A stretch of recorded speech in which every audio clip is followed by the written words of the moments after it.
1 Samuel chapter 14. One day, Jonathan, son of Saul, said to the young man bearing his armor, "Let's go over to the Philistine outpost on the other side." But he did not tell his father. Saul was staying on the outskirts of Gibeah, under a pomegranate tree in Migron. With him were about 600 men, among whom was Ahijah, who was wearing an ephod. He is a son of Ichabod's brother Ahitub, son of Phinehas, the son of Eli, the Lord's priest in Shiloh. No one was aware that Jonathan had left.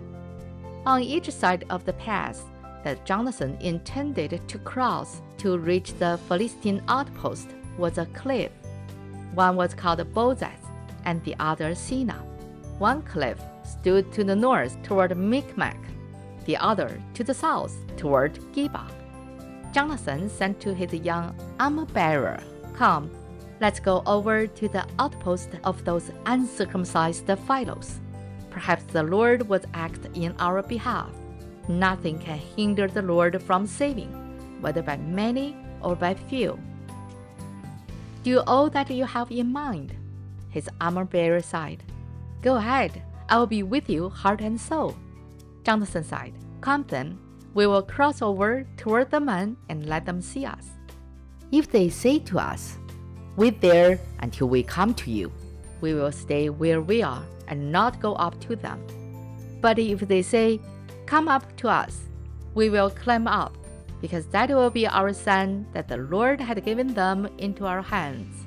So both of them showed themselves to the Philistine outpost. "Look," said the Philistines, "the Hebrews are crawling out of the holes they were hiding in." The men of the outpost shouted to Jonathan and his armor-bearer, "Come up to us, and we will teach you a lesson." So Jonathan said to his armor-bearer, "Come up after me. The Lord has given them into the hand of Israel." Jonathan climbed up, using his hands and feet, with his armor-bearer right behind him. The Philistines fell before Jonathan, and his armor-bearer followed and killed behind him. In the first attack, Jonathan and his armor-bearer killed some 20 men in an area of about half an acre. Then panic struck the whole army, those in the camp and field, and those in the outposts and raiding parties, and the ground shook. It was a panic sent by God. Saul's lookouts at Gibeah in Benjamin saw the army melting away in all directions. Then Saul said to the men who were with him, "Muster the forces and see who has left us." When they did, it was Jonathan and his armor-bearer who were not there. Saul said to Ahijah, "Bring the ark of God." At that time, it was with the Israelites. While Saul was talking to the priest, the tumult in the Philistine camp increased more and more. So Saul said to the priest, "Withdraw your hand." Then Saul and all his men assembled and went to the battle. They found the Philistines in total confusion, striking each other with their swords. Those Hebrews who had previously been with the Philistines and had gone up with them to their camp went over to the Israelites who were with Saul and Jonathan. When all the Israelites who had hidden in the hill country of Ephraim heard that the Philistines were on the run, they joined the battle in hot pursuit. So the Lord rescued Israel that day, and the battle moved on beyond Beth-aven.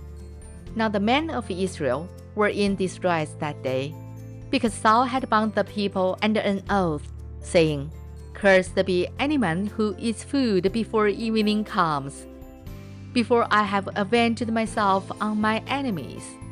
So none of the troops tasted food. The entire army entered the woods, and there was honey on the ground. When they went into the woods, they saw the honey oozing out, yet no one put his hand to his mouth, because they feared the oath. But Jonathan had not heard that his father had bound the people with the oath. So he reached out the end of the staff that was in his hand and dipped it into the honeycomb. He raised his hand to his mouth and his eyes brightened. Then one of the soldiers told him, "Your father bound the army under a strict oath, saying, 'Cursed be any man who eats food today. That is why the men are faint.'" Jonathan sighed, "My father had made trouble for the country.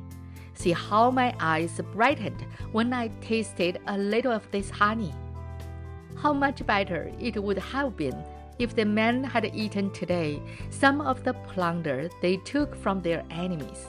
Would not the slaughter of the Philistines have been even greater?"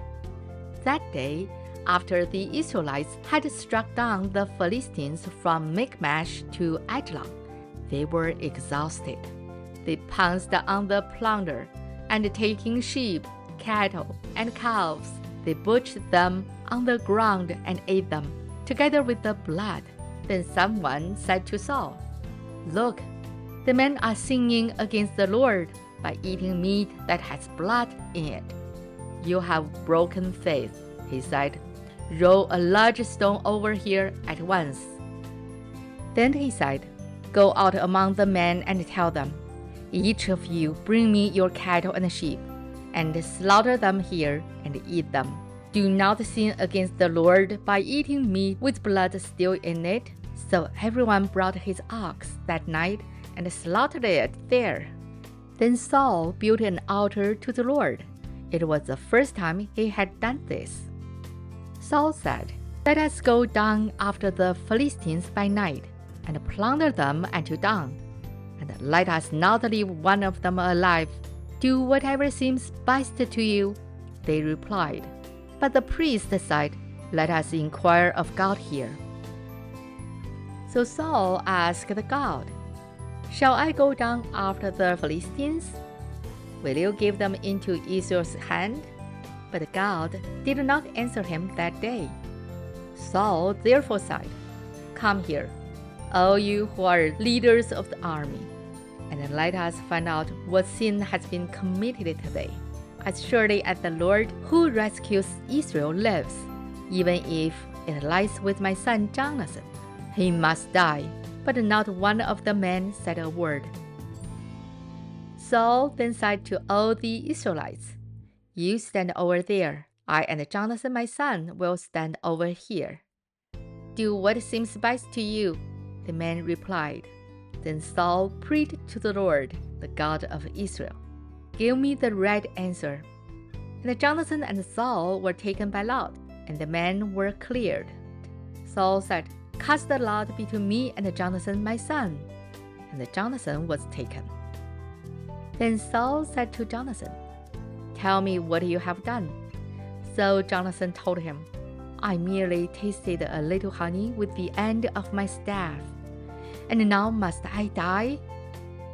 Saul said, "May God deal with me, be it ever so severely, if you do not die, Jonathan." But the man said to Saul, "Should Jonathan die, he who has brought about this great deliverance in Israel? Never, as surely as the Lord lives, not a hair of his head will fall to the ground, for he did this today with God's help." So the man rescued Jonathan, and he was not put to death. Then Saul stopped pursuing the Philistines, and they withdrew to their own land.